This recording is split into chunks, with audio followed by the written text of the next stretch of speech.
Hello, and welcome back to Rude Podcast. I'm your host, Nicole Mack. Thank you for joining me today. Today, our episode is very personal, um, and I just want to let everyone know that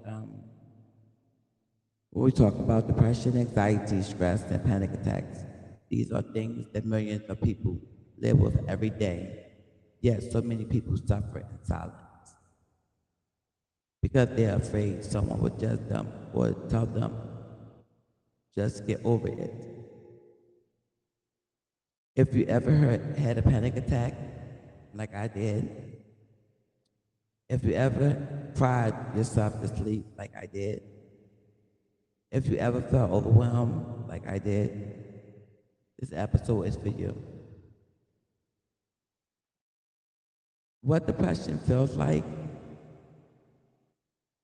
depression is always it's always someone's crying every day. Sometimes depression looks like getting up, going to work, smiling, taking care of your family, coming home completely exhausted.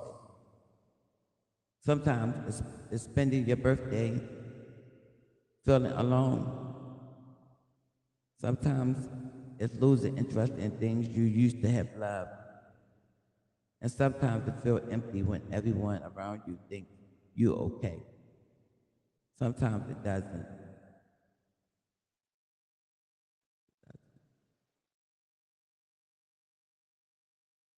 So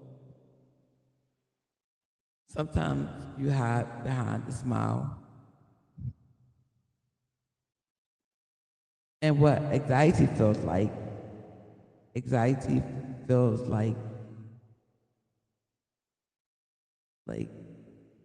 when you drive into work and you have to pull over your car and thoughts start like terribly in your mind, something is happening.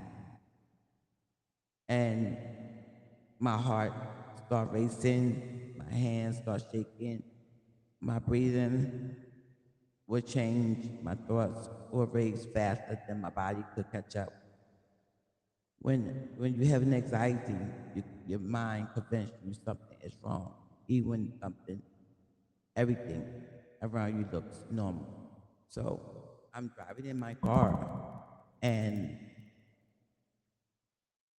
I don't know, just like I just said, I just described something just felt real terribly wrong, and all of a sudden I'm having a panic attack, an anxiety attack at the same time. So I'll tell you what panic attack is before I go into my story. I don't think people understand what panic attack really feels like until they experience one. In that moment, you honestly think you're dying. You can't catch your breath, your chest feel tight, your heart race, your body out of control, your vision may blur, you may feel dizzy, you may think you're about to pass out. It doesn't matter if you're driving, walking your dog, shopping, out of nowhere, just be walking in the store, on a plane, definitely on a plane, at work, or sitting at home. A panic attack doesn't ask for permission. It can come out of nowhere. And until it passes, it feels like the longest few minutes of your life. And I want you to think about that for a minute. It feels so long, and it's only a few minutes, but you want to get it over with quick, but it just would not go away. So let me tell you, stress is real quick. So stress sometimes many people ignore it until their body forces them to slow down. Stress bills, work, relationships, family, health, take care of everyone else, try to hold everything together.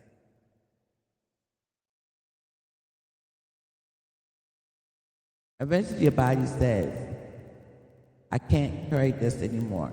Stress can affect your sleep, your appetite, your patience, your body, your heart rate, your pace, and your peace. Sometimes people don't understand. Sometimes I wish more people understood. You could have a nice house, a nice car, a nice career, money, success, friends, family. None of that matter when you're in the middle of a panic attack. In that moment, only thing your mind is thinking about is dying.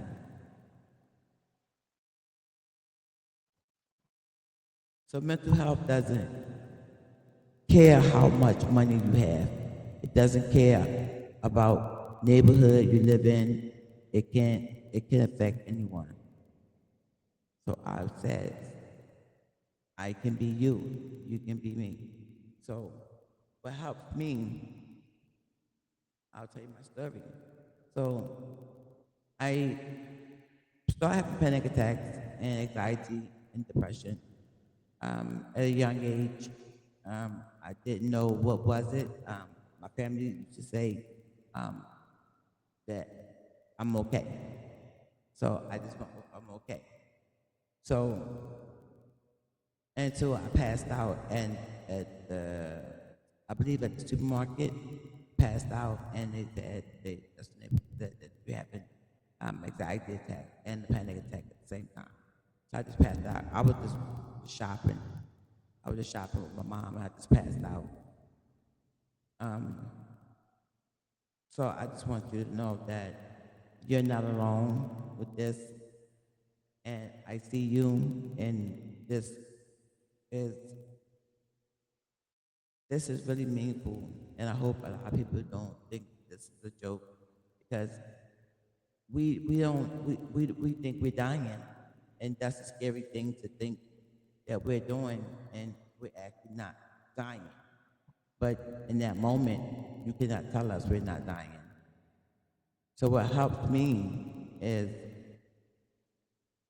what I want to tell you what helps me. It's not because it fixes everyone. Everyone is not the same. So what I might say it helps me doesn't mean it helps fix you. But because maybe one of these things will help someone listening. I learned how to breathe, meditate. I learned to pray through the anxiety and the panic attacks and the stress. I found a therapist I trusted, who I've been with for many years now. For some people, medication can be important part of a treatment. And if you qualify for health care, professionals recommend it. There's nothing wrong with accepting the help. There's no shame in getting the care you need. So if you need medication, take the medication. If it helps you, it helps you. You cannot listen and think about anyone else's situation because right now your situation is at stake. So some people medication can be important part of a treatment. And if you qualify, like I said, get health care. I stopped paying attention to what my body needed. I began taking better care of myself. I got back into the gym. I became more motivated because my movement helped me. It helped my mind, my body, and my soul at that time. And at this time, it does. I walk my dog. I spend time with my daughter.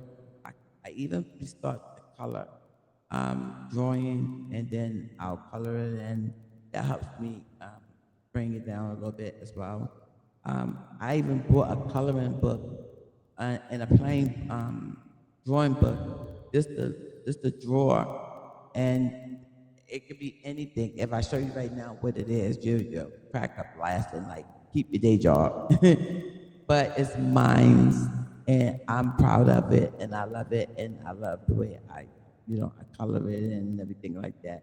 So I love it, and so yeah, that's that's my little story right there of you know what I like to do, and so I start sketching. clothes and stuff like that. And I'm not trying to become an artist. I'm not. I'm simply giving my mind something, somewhere, a peaceful place can rest. Sometimes healing begins with just the smallest things. Learn to be still.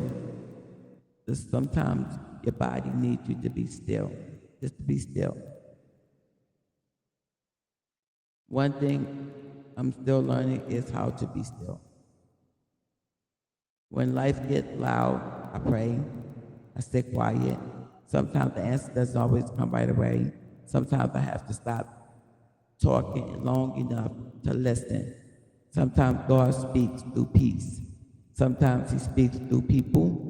And sometimes he speaks through the quiet feeling telling you, don't go that way. Slow down, rest, call someone, learn to learn. Learning to listen has become part of my healing. So if you're listening today and you're battling with depression, anxiety, stress, or panic attacks, I want you to know you're not weak, you're not broken, you're not alone.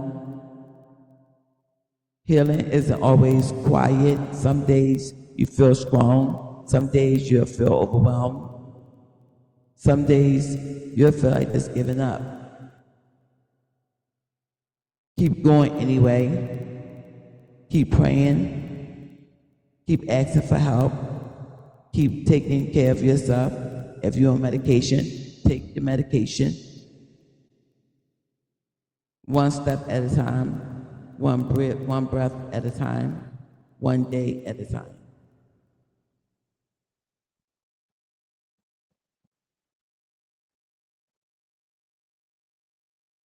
So I want to say this. When I go through depression and stress and everything, yeah, I gain weight. I don't know about you, but I gain weight.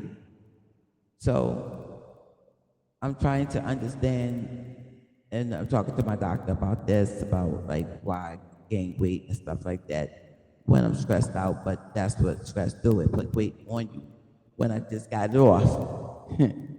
So I pray for everyone listening today who feel overwhelmed by depression, anxiety, and stress or panic attacks. When fear feels bigger than hope, remind them that you are not alone. Give them peace where their mind is racing.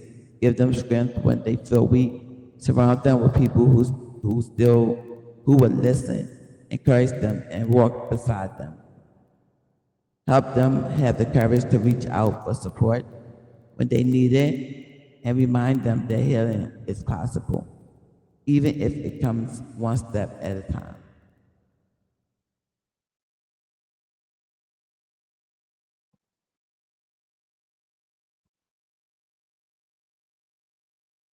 My depression, um, my depression, it's really hard for me to talk about because like I don't sometimes I lose relationships because of the depression.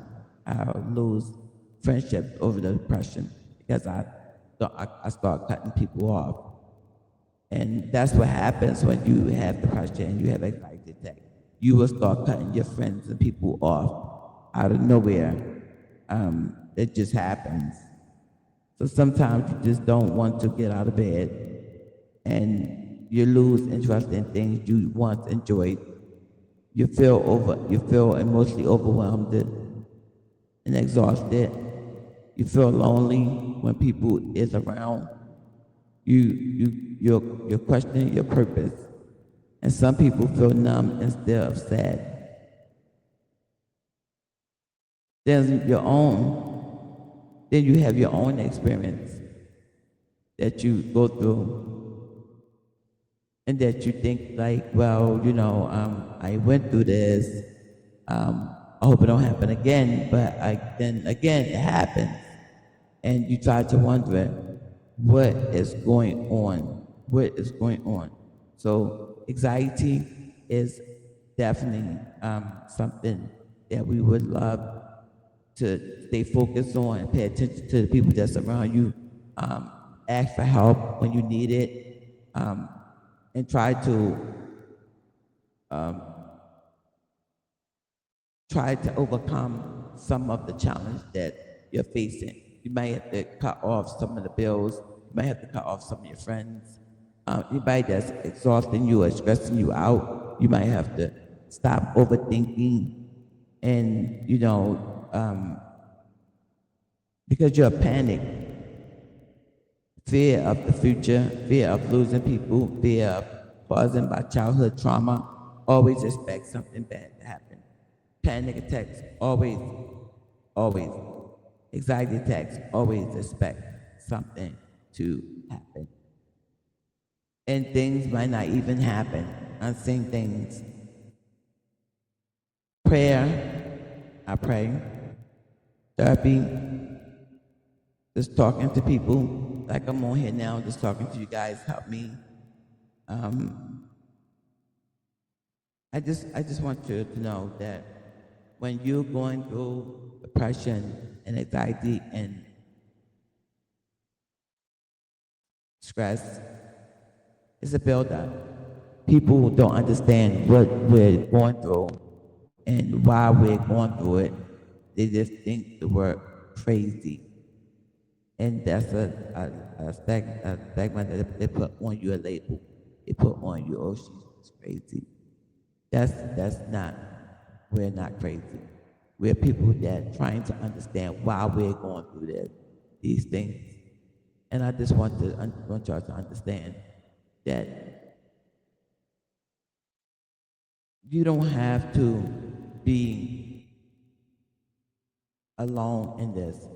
You can talk to someone, you can go to therapy like I'm doing, and you can get some help and make you feel better, even help you through the panic attacks, even help you when you have the panic attacks, even help you try to just gather your thoughts together. So I'm in a car. I think I've made a video about that. I was in a car. I was fine. I'm driving. I'm listening to music on my way to work, and all of a sudden I just pull over real quick, or I was going to crash into someone, or someone was going to crash into me, and my hands went off the steering wheel, and I just start panic thinking that the worst is going to happen. I'm in a big city, big town by myself, and oh my, oh God, everything is just falling apart right now, and I just snap myself out of it. Hey, breathe, start your breathing, start meditating right now. And sometimes it does not work, so I drink cold water, or I have ice with me, or a cold rag, or a cold compressor, or something that would shock your brain back to normal, if that makes sense to you. But anyway, I just want to say thank y'all for listening. I choose peace over fear. I choose hope over despair. And one day at a time, I'm healing. Thank you for joining me on Rule Podcast. If today's episode touched your heart, please share with someone who may need encouragement. Remember, you don't have to heal overnight. Give yourself grace. Give yourself love. Give yourself encouragement. Keep that enlightenment on you, and let people love on you if that's what's going on. Namaste. And thank you for joining me. The next episode, I'll send out emails, or I'll post it the next episode. But I just want y'all to know that the depression and everything is real. It's a real situation going on. Thank y'all for listening again and joining me. Please share, like, and subscribe.